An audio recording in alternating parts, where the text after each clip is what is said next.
নমস্কার সকলকে, আমি পায়েল। আমার নতুন একটা ভিডিওতে তোমাদের সকলকে স্বাগত জানাই। আজকে আমি তোমাদের দুটো প্রশ্নের উত্তর দেব, যেটা তোমরা আমার কমেন্টে করেছো। প্রথমত হচ্ছে সহজ পাঠ যখন আমি পড়িয়েছিলাম সেখানে আমি বলেছিলাম যে প্রথম ভাগে মোটা দাগের ছবি ব্যবহার করি এবং দ্বিতীয় ভাগে আমরা রেখাচিত্র মানে লাইন ড্রয়িং আমরা ব্যবহার করি। তার কারণ কি? তার কারণ হচ্ছে শিশুদের মনস্তাত্ত্বিক বিকাশ এবং শেখার স্তরভেদে ছবির প্রয়োজনীয়তা রয়েছে। যেমন যখন সে প্রথম ভাগ পড়বে, অর্থাৎ সে ক্লাস 1-এ উঠবে, প্রাক প্রাথমিকে তাকে কি শেখানো হয়? শুধুমাত্র বর্ণ চেনানো হয় এবং খেলার ছলে বিভিন্ন জিনিসগুলোকে তাকে চিনতে শেখানো হয়। আমরা আশেপাশে যেগুলো দেখতে পাই সেগুলো সম্পর্কে তার ধারণা দেওয়ার চেষ্টা করা হয়, তাকে সংখ্যা তত্ত্ব চেনানো হয়। খেলার ছলে বা কবিতার মতো করে তাকে নামতা শেখানো হয়, তাকে বিভিন্ন রকম রাইমস শেখানো হয়। যেটাই করানো হয় না কেন সেটাই হয় খেলার ছলে। এবার যখন সে ক্লাস 1-এ উঠবে, প্রথমে যখন আমরা তাদেরকে ভালো করে অক্ষরগুলোকে চেনাবো, বিভিন্ন বর্ণ সে চিনতে শিখবে, আকার ওকার সে চিনতে শিখবে, সেই ছবিগুলো এবং শব্দগুলো যাতে সহজে তার কাছে মানে সে যাতে সহজেই ছবিগুলো সম্পর্কে বুঝতে পারে এবং ছবিগুলো যাতে আকর্ষণীয় হয়ে তার মনে কৌতূহল তৈরি করে, সেই কারণের জন্য প্রথম মোটা দাগের ছবি ব্যবহার করা হয়েছে। তাহলে প্রথম ভাগে মোটা দাগের ছবি ব্যবহার করা হয়েছে কারণ শিশুরা প্রথম ভাগে অক্ষর চিনবে, আকার একার ওকার পড়তে শিখবে এবং শব্দ লিখতে শুরু করবে। সেই কারণের জন্য ছবিগুলো কি করা হয়েছিল? মোটা দাগের ছবি দেখা হয়েছিল, যাতে শিশুদের দৃষ্টি আকর্ষণ হয়, বস্তুর সাথে সে যে শব্দ পড়ছে সেই শব্দের মিল যাতে সে বুঝতে পারে, সেই সমস্ত জিনিসগুলোই বোঝার জন্য আমরা প্রথম ভাগে মোটা দাগে সুস্পষ্ট ছবিগুলো আমরা দেখতে পাই প্রথম ভাগে গিয়ে। আর দ্বিতীয় ভাগে আমরা দেখতে পাই রেখাচিত্র। রেখাচিত্র মানে লাইন ড্রয়িং। দ্বিতীয় ভাগে সে তখন অলরেডি কি কি শিখে গেছে? অক্ষর চিনে গেছে, বিভিন্ন আশেপাশে যে সমস্ত ছবিগুলো বা শব্দগুলো যেগুলো সে সবসময় দেখছে, বই খাতা বল, যেগুলো সে সবসময় ক্লাসরুমে দেখতে পাচ্ছে, চক ব্ল্যাকবোর্ড কোনটা, সবকিছুই সে শিখে গেছে। এইবার যদিও ব্ল্যাকবোর্ডটা সে শেখেনি, তার কারণ এখানে যুক্ত অক্ষর আছে, সেগুলো সে কোথায় শিখবে? দ্বিতীয় ভাগে শিখবে। এবার দ্বিতীয় ভাগে সে তখন কি শেখানো হয়? এই যে ছোট ছোট অক্ষর চিনলো, শব্দ লিখতে শুরু করলো, আকার ওকার চিনতে শুরু করলো, এবার দ্বিতীয় ভাগে তাকে যুক্ত বর্ণ শেখানো হয়। যুক্ত বর্ণ, তারপর তাকে বাক্য লেখানো শেখানো হয়, বাক্যের গঠন তাকে শেখানো হয়। এই সমস্ত জিনিসগুলো তাকে দ্বিতীয় ভাগে শেখানো হয়। এবার এখানে ছবিগুলোকে কেন রেখাচিত্র রয়েছে? রেখাচিত্র দেওয়া হয় তার কারণ হচ্ছে বাচ্চারা তখন অনেক কিছু জিনিস শিখে গেছে, সে অনেকটা আশেপাশের ছবি দেখে বিভিন্ন জিনিসের নাম সে জেনে গেছে। তো সেখানে রেখাচিত্র দেওয়া হয় যাতে ছবিগুলোকে বাচ্চা রং করতে পারে নিজের মতো করে, তার শেখার আগ্রহ বাড়ে, তার মধ্যে সৃজনশীলতা দেখতে পাওয়া যায়। এই বিভিন্ন কারণের জন্য দ্বিতীয় ভাগের ছবিটাকে রেখাচিত্র করা হয়েছে। এবং সহজ পাঠে যেটা তোমাদেরকে বলি, এই যে সহজ পাঠ, সহজ পাঠের বিন্যাস কিন্তু কেবলমাত্র পড়া নয়, মানে শুধুমাত্র অক্ষর চিনবে, বাক্য লিখতে শিখবে, শব্দ লিখতে শিখবে তা নয়। সহজ পাঠ এই যে ছবি দেখে সে কি করবে? সেই বিষয়বস্তুটা সম্পর্কেও বুঝতে সাহায্য করবে। তোমরা জিজ্ঞাসা করেছিলে যে নেতাজির জন্মদিনে কেন আমরা পতাকা উত্তোলন করি কিন্তু গান্ধীজির জন্মদিনে কেন আমরা পতাকা উত্তোলন করি না। প্রথমত হচ্ছে নেতাজির জন্মদিন অর্থাৎ 23শে জানুয়ারি দিনটাকে ভারত সরকার পরাক্রম দিবস হিসেবে ঘোষণা করেছে। ভারতের স্বাধীনতা আন্দোলন, সেই স্বাধীনতা আন্দোলনে নেতাজি সুভাষচন্দ্রের ভূমিকা আমরা সকলেই জানি। তিনি সশস্ত্র বিপ্লবের মাধ্যমে তিনি বিদ্রোহ ঘোষণা করেছিলেন ইংরেজ সরকারের বিরুদ্ধে। তিনি আজাদ হিন্দ ফৌজ গঠন করেছিলেন, সেটাও আমরা সকলে জানি।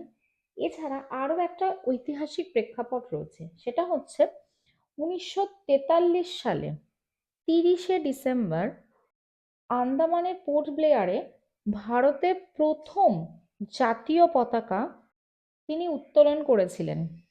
এবং আন্দামানে এখনো প্রতি বছর এই দিনটাকে বিশেষ অনুষ্ঠানের সঙ্গে পালন করা হয়। নেতাজির জন্মদিনে এই পতাকা উত্তোলনের মাধ্যমে তার যে বীরত্ব, দেশের প্রতি তার যে ত্যাগ, এই ত্যাগকে সম্মান জানানোর জন্যই কিন্তু আমরা নেতাজির জন্মদিনে পতাকা উত্তোলন করে থাকি।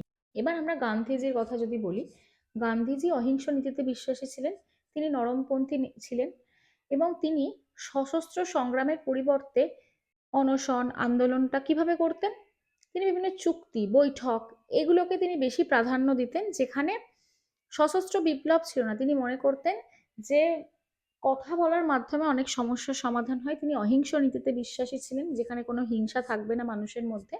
তাই সেই দিনটাকে আমরা পতাকা উত্তোলন করি না, আমরা ছাত্রছাত্রীদের মধ্যে অহিংসার বাণী যাতে ছাত্রছাত্রীরা শেখে সেই কথা আমরা ছাত্রছাত্রীদেরকে বলি। গান্ধীজির সম্পর্কে বিভিন্ন তথ্য, তিনি আমাদের দেশের জন্য কি করেছেন, কিভাবে তিনি মানুষকে ঐক্যবদ্ধ করেছিলেন, তিনি একজন মাস লিডার ছিলেন, সেই সমস্তটা আমরা বাচ্চাদেরকে শেখাই। তাই দুটো দিবস আলাদা, সেই কারণের জন্য দুটোর মানে পালনের বিষয়টাও আলাদা। আচ্ছা, আর একটা প্রশ্ন, সেটা হচ্ছে পাঠ্যক্রম আর পাঠ্যসূচির মধ্যে পার্থক্য কি?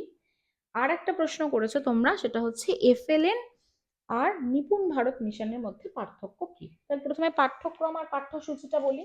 আচ্ছা, তোমরা অনেকে ম্যাক্রো টিচিং আর মাইক্রো টিচিংটা বলছো। ম্যাক্রো টিচিং মাইক্রো টিচিংটা অলরেডি আমার শর্টসে দেওয়া আছে, তোমরা একটু চেক করে নিতে পারো। পিকক মডেল আমার শর্টসে দেওয়া আছে। এছাড়া স্কুল রিলেটেড বিভিন্ন ভিডিও, যেমন আনন্দ পরিষদ থেকে শুরু করে বালা প্রজেক্ট, সবটাই কিন্তু আমি অলরেডি আপলোড করে দিয়েছি। পাঠ্যক্রম হচ্ছে শিশুর সর্বাঙ্গীন বিকাশের জন্য সমগ্র শিক্ষা ব্যবস্থার যে কাঠামো, সেটাকে আমরা বলি পাঠ্যক্রম। তাহলে পাঠ্যক্রম হচ্ছে শিশুর সর্বাঙ্গীন বিকাশের জন্য সমগ্র শিক্ষা ব্যবস্থার কাঠামো, সেটাকে আমরা বলি পাঠ্যক্রম। পাঠ্যসূচি হচ্ছে একটা নির্দিষ্ট বিষয়ের রূপরেখা। যে কোনো একটা ক্লাসের যদি আমরা বইকে দেখি, তোমরা দেখতে পাবে এই যে পাঠ্যসূচির মধ্যে আমাদের কি কি রয়েছে। যেমন ধরো আমি যদি ক্লাস 5-এর পরিবেশ বইটা দেখি, দেখো মানব দেহ রয়েছে, ভৌত পরিবেশের মধ্যে রয়েছে মাটি জল জীববৈচিত্র্য, পশ্চিমবঙ্গের সাধারণ পরিস্থিতি, পরিবেশ এবং সম্পদ, পরিবেশ এবং উৎপাদন, পরিবেশ বনভূমি। এই যে আমাদের ক্লাস 5-এর আমাদের কি কি পড়ানো হবে, সেই পুরোটা, সেই যে নির্দিষ্ট যে রূপরেখা তৈরি হয়েছে যে কোনটা আমি আগে পড়াবো কোনটা পরে পড়াবো, পরপর আমাকে যে পড়াতে হবে, সেটাই হচ্ছে আমার পাঠ্যসূচি।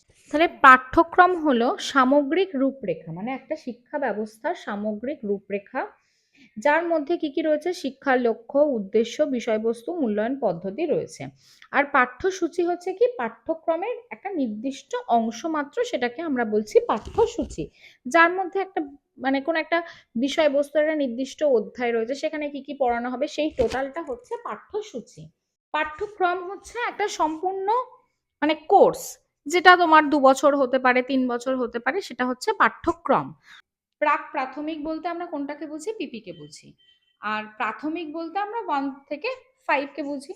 এবার এই যে প্রাক প্রাথমিকটা যদি আমার পাঠ্যক্রম হয়, তাহলে পাঠ্যসূচি কি? এই যে প্রাক প্রাথমিকের জন্য আমি প্রথম সামারটিভে কি কি পড়াবো, সেকেন্ড সামারটিভে কি কি পড়াবো, থার্ড সামারটিভে কি কি পড়াবো, এটা হচ্ছে পাঠ্যসূচি। তেমনি পাঠ্যক্রম হচ্ছে প্রাইমারি পাঠ্যক্রম হচ্ছে ক্লাস 1 থেকে 5 পর্যন্ত। এই কি কি টোটাল যেটা পড়ানো হবে সেটা হচ্ছে পাঠ্যক্রম, কি কিভাবে পড়ানো হবে সেটা হচ্ছে পাঠ্যক্রম। আর পাঠ্যসূচি হচ্ছে ক্লাস 1-এর জন্য আমি ফার্স্ট সামারটিভে কি পড়াবো, সেটা হচ্ছে পাঠ্যসূচি। পাঠ্যক্রম হলো সমগ্র শিক্ষার একটা পরিকল্পনা, আর পাঠ্যসূচি হলো সেই যে পরিকল্পনাটা আমি করলাম সেই পরিকল্পনার একটি অংশ। তাহলে পাঠ্যক্রম হলো একটা নির্দেশিকা আর পাঠ্যসূচি হলো একটা তালিকা।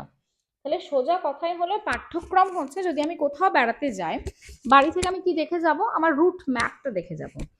তাহলে পাঠ্যক্রম হলো সেই আমার রুট ম্যাপ, আর পাঠ্যসূচি হলো পরপর যে স্টেপগুলোতে আমি যাব। মানে আমি প্রথমে বাড়ি থেকে বেরোবো, বেরিয়ে স্টেশনে গেলাম, স্টেশনে এসে ট্রেন ধরলাম, ট্রেন ধরে আমি হাওড়া পৌঁছালাম, সেখান থেকে আমি চলে যাব মেট্রোতে। তাহলে এই যে আমি পরপর ধাপে ধাপে যাচ্ছি, সেটাই হচ্ছে আমার পাঠ্যসূচি।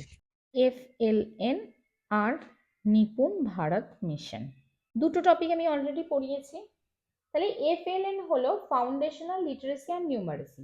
এটা হচ্ছে একটা বাচ্চা প্রাথমিক স্তরে সে যখন আসছে, প্রাক প্রাথমিকে অর্থাৎ পিপিতে সে যখন আসছে প্রাইমারি স্কুলে, তখন সেখান থেকে ক্লাস 3 পর্যন্ত তাকে আমরা অক্ষর জ্ঞান চেনাচ্ছি, অর্থাৎ বাংলা বর্ণমালা ইংরাজি বর্ণমালা এবং তাকে সংখ্যা তত্ত্ব অর্থাৎ 1 2 একে চন্দ্র এগুলো যে আমরা শেখাচ্ছি, তারপর তাদেরকে আমরা ছোট ছোট শব্দ শেখাচ্ছি, বাক্য গঠন শেখাচ্ছি, যুক্তাক্ষর শেখাচ্ছি। অবশেষে সে যখন ক্লাস 3 শেষে গিয়ে পৌঁছাচ্ছে তখন সে লিখতে, বলতে এবং পড়তে পারছে। এটা হচ্ছে FLN। আর নিপুণ ভারত মিশন হলো কি, এই যে FLN আমরা কি বলেছিলাম, FLN হচ্ছে একটা দক্ষতা। এই দক্ষতা কিসের দক্ষতা, সেটা হচ্ছে একটা বাচ্চা তৃতীয় শ্রেণীর শেষে যেন লিখতে, পড়তে, নিজের ভাষায় উত্তর দিতে পারে, অঙ্ক করতে পারে, এটা আমরা বলেছিলাম। আর নিপুণ ভারত মিশন হচ্ছে, এটা ভারত সরকারের একটা উদ্যোগ। এই উদ্যোগের মাধ্যমে কি করা হচ্ছে, FLN এই যে দক্ষতাটা, দক্ষতা অর্জনের জন্য, দক্ষতা অর্জনের জন্য যে উদ্যোগ নেওয়া হয়েছে সেটাই হচ্ছে নিপুণ ভারত মিশন। তাহলে FLN হলো কি একটা লক্ষ্য, যে আমাকে কি করতে হবে, আর নিপুণ ভারত হলো সেই লক্ষ্য অর্জনের একটা মাধ্যম, মানে আমরা কিভাবে করব। তাহলে FLN হচ্ছে একটা লক্ষ্য, যে আমি কি কি করব। কি করব, বাচ্চাকে লেখাতে শেখাবো, অক্ষর শেখাবো, যোগ বিয়োগ শেখাবো, গুণভাগ শেখাবো, সংখ্যাতত্ত্ব শেখাবো, সেটা আমরা বললাম। আর নিপুণ ভারত হচ্ছে যার মাধ্যমে আমরা বাচ্চাটাকে সেই লক্ষ্য অ্যাচিভ করতে সাহায্য করব। FLN এর উদ্দেশ্য কি, শিক্ষার ভিত্তি শক্ত করা, যাতে সে যেটা শেখে সেটা যেন একদম দক্ষতার সঙ্গে শেখে। আর নিপুণ ভারত মিশন হচ্ছে সেই দক্ষতাটাকে নিশ্চিত করা। নিপুণ ভারত মিশনের মাধ্যমে আমরা সেই দক্ষতাটাকে নিশ্চিত করব। তাহলে নিপুণ ভারত মিশন মানে একদম, যদি আমি এদের মধ্যে সম্পর্ক বলি তাহলে সম্পর্ক কি হবে, নিপুণ ভারত মিশন হলো একটি কর্মসূচি যা FLN এর বাস্তবায়নের দায়িত্ব গ্রহণ করেছে। তাহলে FLN হচ্ছে একটা মেন জিনিস, যেটা আমার লক্ষ্য, যে আমি কি করব। আর নিপুণ ভারত মিশন হচ্ছে তার মাধ্যম, যে মাধ্যমের মাধ্যমে আমরা FLN কে নিশ্চিত করব, বা আমাদের লিটারেসিটাকে বা নিউমারেসিটাকে, যেটা বাচ্চা ক্লাস 3 পর শিখবে, সেটাকে আমরা নিশ্চিত করব। তাহলে FLN কে বাস্তবায়নের যে দায়িত্ব নিয়েছে কে, নিপুণ ভারত মিশন। তাহলে নিপুণ ভারত মিশন হচ্ছে ভারত সরকারের একটি উদ্যোগ, যার মাধ্যমে FLN কে নিশ্চিত করা হয়েছে বা FLN কে বাস্তবায়ন করা হচ্ছে, সেটাই হচ্ছে নিপুণ ভারত মিশন। আশা করছি এই 3টে প্রশ্নের উত্তর আমি তোমাদেরকে দিতে পেরেছি। আর তোমাদের যদি এরকম আরো কিছু প্রশ্ন থাকে সেগুলো তোমরা আমাকে করতে পারো, আমি বিভিন্ন সময় সেই উত্তরগুলো দেওয়ার চেষ্টা করব। আচ্ছা, আমি আগেও বলেছি এখনো বলছি যে ইন্টারভিউর ক্ষেত্রে কিন্তু কোনো প্রিপারেশন হয় না। এখন অনেকে ডেমো দিয়ে এসে বলছেন যে বই ওনারা দিয়ে দিচ্ছেন, সুতরাং যখন যদি আমাদের টেক্সট পড়াতে হয় সেক্ষেত্রে খুবই সুবিধা হচ্ছে, বা কোনো কবিতা পড়াতে হলে সুবিধে হচ্ছে। কিন্তু তোমরা চেষ্টা করো যে কোনো যখন আমি তোমাদেরকে বিভিন্ন বই ধরে ধরে দেখাবো একবার, যে কি কি টপিক, যেমন তো যখন আমি পরিবেশটা পড়াবো তখন ক্লাস 3, 4, 5 এর পরিবেশে কি কি ইম্পর্টেন্ট টপিক রয়েছে সেগুলো আমি তোমাদেরকে বলবো। কিন্তু তার আগে আমি তোমাদেরকে একটা ছোট কথা বলি, সেটা হচ্ছে তোমরা চেষ্টা করো বইগুলোকে জোগাড় করে সেগুলোকে একটু পড়তে। যেমন ক্লাস 5 এর একটা কবিতা বলো, সেখানে তোমাকে তো সেই 5 এর কবিতার সম্পর্কে জানতে হবে। এবার যখন আমি কবিতাটা বলবো তখন সেই কবির নাম স্বভাবতই প্রশ্নে আসবে, এবং সেই কবিতার বিষয়বস্তুটা কি, কবিতা থেকে আমি কি শিখলাম, এই যে বিষয়গুলো সেগুলো তোমরা টেক্সট বই না পড়লে কিন্তু জানতে পারবে না। তাহলে টেক্সট বইয়ে আমরা যে কবিতাটা বলবো, বা কিছু দু একটা কবিতা, দু একটা গান, যেমন ওরে গৃহবাসী গানটা। আচ্ছা, আর একটা জিনিস তোমাদেরকে একটু বলি, রবীন্দ্রনাথ ঠাকুরের জন্মদিবস অর্থাৎ রবীন্দ্র জন্ম জয়ন্তী আমরা স্কুলে পালন করি। তোমাদের ডেজ, যখন ইম্পর্টেন্ট ডেজ গুলো বলেছিলাম তখন সেখানে আমি বলেছিলাম যে আমরা রবীন্দ্র জন্ম জয়ন্তী 25শে বৈশাখ পালন করি, বা সেটা আমি ইংরাজির ডেট অনুযায়ী বলেছিলাম 9th মে। রবীন্দ্রনাথ ঠাকুরের জন্মদিন হচ্ছে 25শে বৈশাখ, ইংরাজির 9th মে। এবার যদি 25শে বৈশাখ ধরে স্কুল পালন করতে চায়, বাংলার ডেট ধরে করতে পারে, স্কুল যদি চায় ইংরাজির ডেট ধরে পালন করতে পারে। ইংরাজির ডেট ধরে যদি পালন করতে হয় তাহলে 9th মে করতে হবে, আর যদি বাংলার ডেট ধরে পালন করতে হয় তাহলে 25শে বৈশাখের দিন করতে পারে। এবার সেটা স্কুলের মতো করে পালন করবে। সুতরাং বিষয়টা নিয়ে এত কনফিউজড হওয়ার কিন্তু কিছু নেই। নিজের মধ্যে থেকে তুমি যত শিখবে, যত জানবে, তত তোমার জ্ঞান বাড়বে। আর তুমি জ্ঞান, বা যখনই তোমার জ্ঞানটা ঠিকঠাক থাকবে, বা তোমার যে কোনো বিষয় সম্পর্কে যদি জ্ঞান থাকে, তখন আমরা যখন কথা বলি তখন আমরা কনফিডেন্টের সাথে কথা বলি, আমাদের কনফিডেন্স লেভেলটা হাই থাকে। সুতরাং তোমরা চেষ্টা করো যে এই যে ছোট ছোট বিষয়গুলো একটু জেনে যাবার, তাহলে তুমি নিজে থেকে কিন্তু কনফিডেন্সটা পাবে। ইন্টারভিউ বোর্ডের ক্ষেত্রে কিন্তু কনফিডেন্স লেভেলটা কিন্তু খুব মানে ভাইটাল একটা বিষয়, কারণ ওনারা সবসময় দেখতে থাকেন যে অচেনা পরিস্থিতিতে তুমি কিভাবে রিঅ্যাক্ট করবে। কারণ আমরা যখন প্রতিদিন স্কুলে যাই আমাদেরকে প্রতিদিন কিন্তু একই রকম ছকে বাঁধা পড়ানো হয় না। আমরা প্রতিদিন নতুন, নতুন অভিজ্ঞতার সম্মুখীন হই। ছাত্রছাত্রীরা আমাদেরকে নতুন, নতুন প্রশ্ন করেন।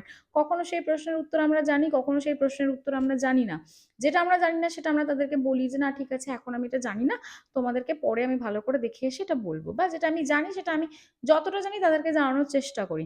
সুতরাং তো এইটাই ইন্টারভিউ বোর্ডে দেখা হয় যে তুমি নতুন পরিস্থিতিতে তুমি কিভাবে উত্তর দিতে পারো বা তোমার তোমার কনফিডেন্স লেভেল কতটা, তুমি কতটা নিজেকে আগে যোগ্য মনে করো, সেটা কিন্তু খুব ভাইটাল একটা বিষয়। সুতরাং আজকে এই ৩টে টপিকই তোমাদের সঙ্গে আলোচনা করলাম।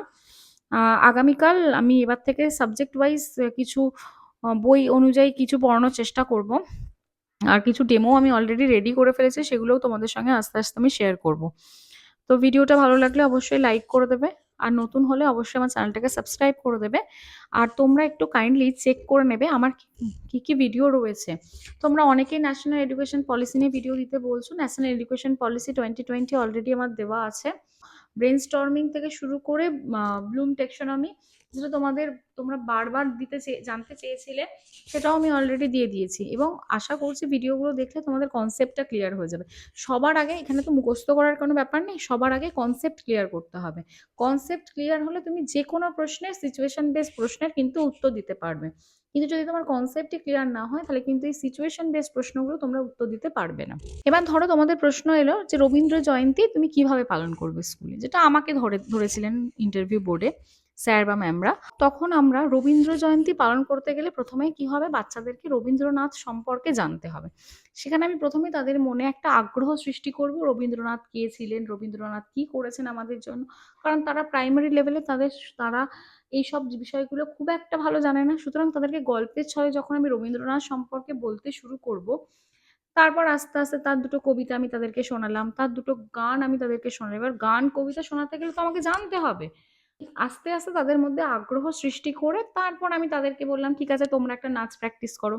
আমি যদি নিজে নাচতে পারি তো আমি তাদেরকে নাচ শিখিয়ে দিলাম। যদি আমি নিজে নাচতে না পারি তো এখন তো সকলের কাছেই স্মার্টফোন রয়েছে এবং আমি তাদেরকে স্মার্টফোনটা তাদের সামনে চালিয়ে দিলাম যে, "না ঠিক আছে চলো এটা দেখো।" বা অনেক সময় দেখা যায় যে স্কুলের অন্যান্য বাচ্চারা হয়তো নাচ জানে, তারা নাচ শেখে, তখন তাদেরকে বলা হলো যে, "তুমি একটা নাচ তুলে নিয়ে আসবে। এই নাচটা তুমি তোমার বান্ধবীদের শেখাবে বা বোনেদের শেখাবে।" আবার অনেক সময় অনেক স্কুল নাচের টিচার রাখেন, যিনি বাচ্চাদেরকে বিভিন্ন অনুষ্ঠানের আগে নাচ শিখিয়ে যান। তো সেই রকমও বিভিন্ন স্কুল রাখে। তো সেই ব্যবস্থাও করা যেতে পারে। তাহলে আমাকে যেকোনো জিনিস করতে গেলে আগে সেটা সম্পর্কে নিজেকে জানতে হবে। মানে এটা সবসময় বলা হয় যে যিনি সবচেয়ে ভালো লার্নার, মানে যিনি শিখতে পারেন তিনিই কিন্তু সবচেয়ে ভালো টিচার।